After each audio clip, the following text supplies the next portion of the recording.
Perempuan dan stereotip patriarki memberikan pelabelan bahwa perempuan hanya identik dengan warna pink, bunga, dan perannya di ranah domestik. Keterbatasan yang terbentuk secara sosial membuat perempuan tidak dapat mengekspresikan diri lebih luas lagi.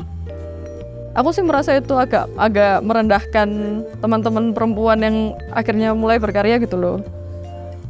Karena akhirnya kan ngerasanya, maksud aku segini karena aku cantik toh, apa karena aku menarik toh, berarti karyaku ini sebenarnya nggak semenarik itu kayak gitu kan akhirnya. Stereotip yang ada di masyarakat menjadikan kedudukan perempuan dianggap lebih pasif dibanding laki-laki. Perempuan jarang dipandang dari kemampuan atau aspek manusiawi yang berakal, bernalar, dan berperasaan. Mitos ini menyebabkan perempuan lebih sering dipandang dari segi fisik dan seksualitas. Perempuan dan stereotip adalah dua hal yang sering hadir di masyarakat. Namun tidak hanya di masyarakat, dua hal ini juga hadir di industri kreatif seperti industri seni, musik, bahkan hingga ilustrasi. Dalam industri kreatif, terdapat teori male gaze atau seni yang dipandang dari sudut pandang seorang pria, di mana seorang pria selalu menggambarkan perempuan dari segi sensualnya. Namun, bagaimana jika seni dilihat dari sudut pandang seorang perempuan? Saya Rayania, selamat datang di Kapitas Lekta.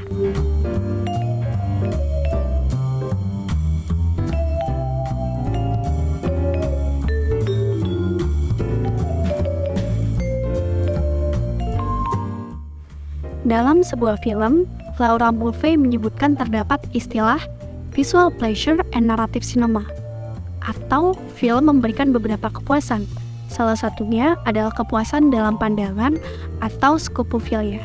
Scopofilia terbagi menjadi dua. Pertama, laki-laki sebagai pihak yang aktif dan perempuan sebagai pihak yang pasif. Tidak hanya itu, terkadang perempuan dalam pandangan laki-laki merupakan objek hasrat bagi penonton atau voyeuristic gaze. Padahal perempuan lebih dari sekedar itu. Mungkin kok bisa sampai keluar omongan yang ya karena ada ceweknya aja makanya cepet ya gitu kan. Padahal ya kita merasa aku iki usaha untuk ini gitu loh. Kita bikin karya, kita manggung, kita rilis itu kan apa ya? Ya kita juga mengusahakan itulah. Setelah menjadi sebuah perbincangan, terbentuk diskusi baru dari teori male gaze. Teori tersebut merupakan lawan dari male gaze atau dikenal sebagai female gaze. Menangkis balik fenomena male gaze, female gaze merupakan sebuah langkah perlawanan perempuan dalam mengadopsi pandangan aktif terhadap sesama perempuan dalam media. Meskipun belum ada teori yang mengkaji diskusi ini secara sah, tetapi female gaze merupakan salah satu manifesto dari perkembangan feminisme saat ini. Female gaze bertujuan untuk merusak budaya dominan maskulinitas dalam media yang aktif dan feministas yang dituntut untuk pasif. Adanya female gaze merupakan upaya untuk menghilangkan stigma perempuan sebagai masyarakat kelas 2. Mengulik lebih lanjut soal fenomena female gaze dan representasinya dalam dunia media, Overhype Shift sempat berbincang dengan beberapa seniman perempuan. Saya Sani Repriandini dari Malang. Aku Jen, aku vokalis sama basisnya Girl in Her Bad Mood. Nama saya Sansha.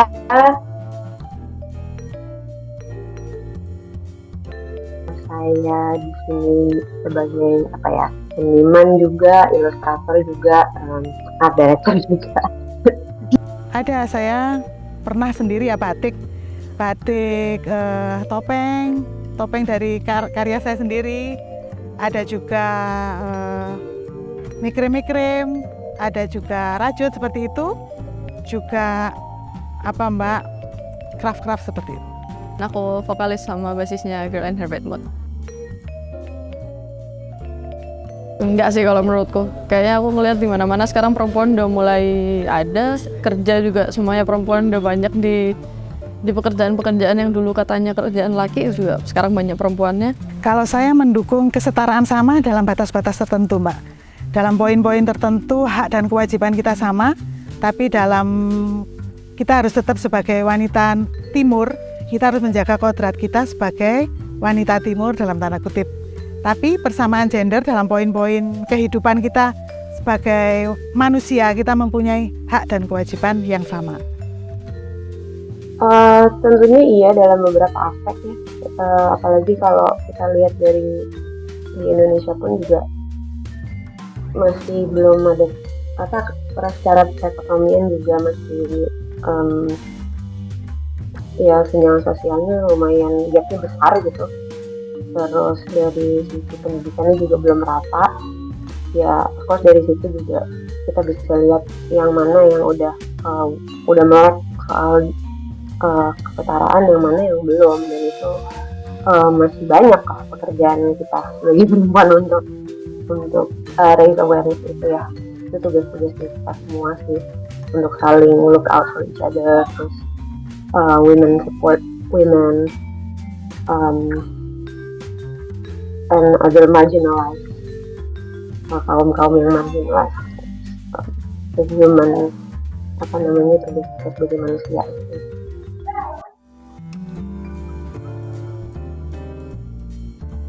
Bandnya kenceng nih soalnya ada ceweknya, itu sering, dan itu adalah satu hal yang tidak bisa ditahan lagi gitu. Kayak banyak yang ngomong kayak, oh bandnya kayak gitu toh tapi iso boom yes dan cewek jadi apa kayak lebih menarik gitu kan. Ya kita punya obsesi yang nggak sehat sih sama kecantikan abadi gitu, this constructed idea bahwa perempuan harus selalu harus cantik gitu, harus punya beauty standard yang hampir tidak mungkin dicapai gitu.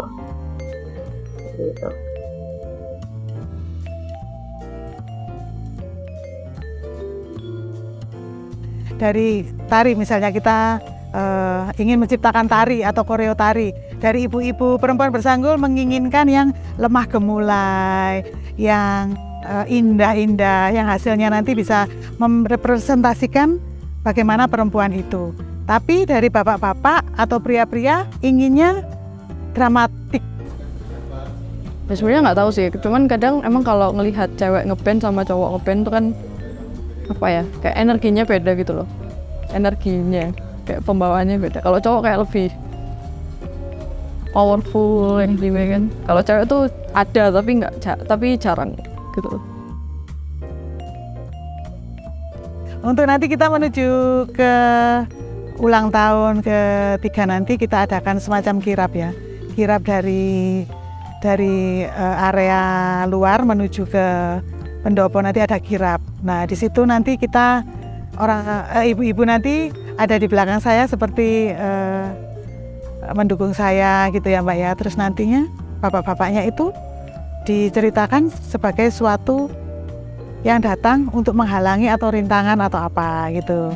Nah, kita sebagai perempuan dengan kelemah lembutan kita, dengan kepandaian kita, dengan value yang kita miliki, secara halus, secara smooth bisa menghalang segala macam rintangan yang direpresentasikan oleh bapak-bapak tersebut sebagai wujud dari penghalang tersebut ya. Dan itu kita maksudnya kita udah nggak takut lagi ya untuk berkarya di atas nama diri sendiri. Zaman dulu tahun 50-an banyak penulis perempuan yang punya nama pena gitu, yang nama penanya nama laki-laki gitu. Itu sekarang we don't have to do that anymore gitu. Sebenarnya gue perempuan. So kita sekarang bebas banget untuk berpendapat dan berekspresi gitu.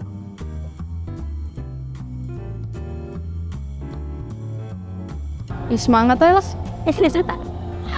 Soalnya masalah yang kayak tadi, masalah stigma perempuan, male gaze itu kayak menurutku itu adalah hal yang bakal lama untuk dihilangkan di Indonesia. Itu sulit karena budaya kita pun patriarki.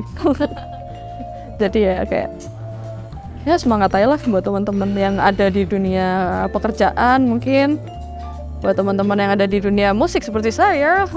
Namanya terjerumus, tapi ya wis lah kan. Aku juga menikmati, teman-teman yang mungkin menikmati di dunia ini juga semangat karena ya kayak gini emang adanya gitu.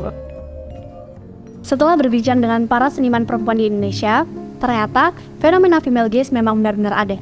Female gaze sendiri merupakan luapan dari emosi para perempuan yang dapat kita rasakan dari karya-karyanya. Selain itu, perempuan tidak perlu khawatir lagi terkait eksistensinya di industri kreatif. Mereka sudah tidak perlu lagi menggunakan nama yang terdengar maskulin, atau bahkan di industri musik, mereka sudah bisa mengisi lini-lini yang bisa diisi oleh laki-laki. Meskipun mungkin ada beberapa hak yang belum terpenuhi, tapi setidaknya perempuan sudah bisa mengeluarkan warnanya. Aku Hani, sampai jumpa di Kapita Selekta selanjutnya. Selamat Hari Perempuan!